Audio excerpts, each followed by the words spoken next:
what was the life-changing gig for you so far? Like the first gig that you got the call for of, yo, we want you to come play, fill in, do whatever. What was that, and what did that feel like for you?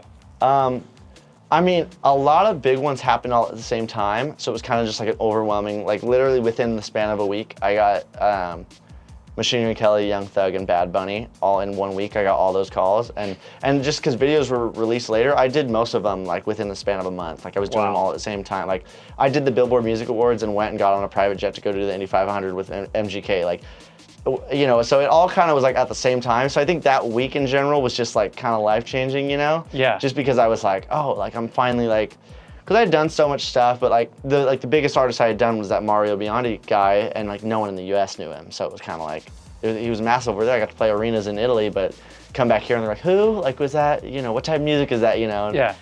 That was the first time that I played for people that like family and friends like knew, and not just because I was playing for them. Like they actually had already heard of them. So like, yeah, on my 20th birthday, Rook, MGK's drummer, called me and was like, he had already like, I felt like he had mentioned something, you know, before, but like nothing really had happened until like then.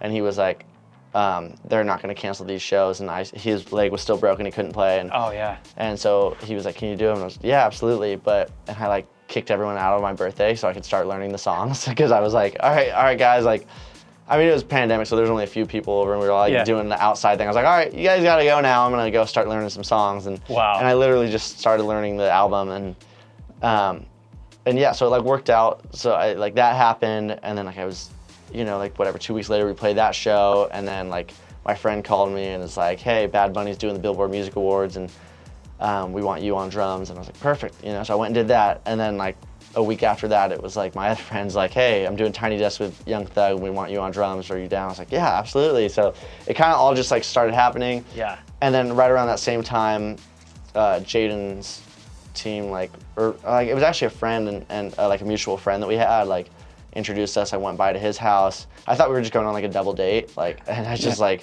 and then his whole management team was there, and I was like, oh, tight, and the record label's all there. I'm like, oh, so this is like more than just hanging out, like. Yeah. And they asked if I wanted to do the tour. I was like, sick. Worked out. Amazing. I started playing for him. Like then it was like Lil Nas X came right after that, because he did like this live lounge thing in London, but it was filmed here. So like, it was the same thing though. I was like doing that with him, and like I would rehearse with him all day, and then I like had to like go to like Jaden's release thing at night, and then it was like I did that and started rehearsals for like the tour with Jaden and MGK right after. So it all just kind of was like so back to back. I didn't have time to be like, oh, this one thing was like life changing. But I would say like MGK was the first time I got a call where I was like, oh shit, like I'm playing for someone who's like actually a big deal. Like this is cool, you know, like, and that was crazy. But I mean, it was just, everything happened so fast. I didn't even have time to think about like money or like making it or anything like that, or like being like, this is changing. Like I was just so focused on like doing a good job, you know? Oh, another big one was actually Ashton Irwin from 5 6 7, because I did his solo thing during the pandemic, which was like the coolest thing, because I think that's when people saw that I could be a rock drummer, kind of, because before that I had only been doing like pop and funk and jazz and stuff.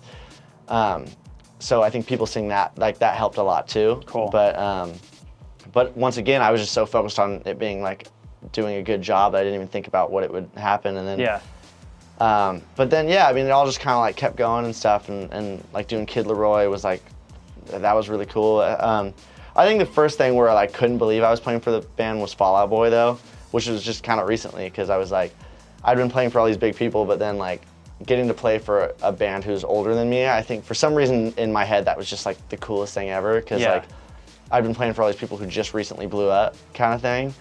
At least within like the last 10 years, you know, and then so to play for Fall Out Boy, who it's like they started as a band 2 months before I was born, and we talk about it all the time. That's so crazy.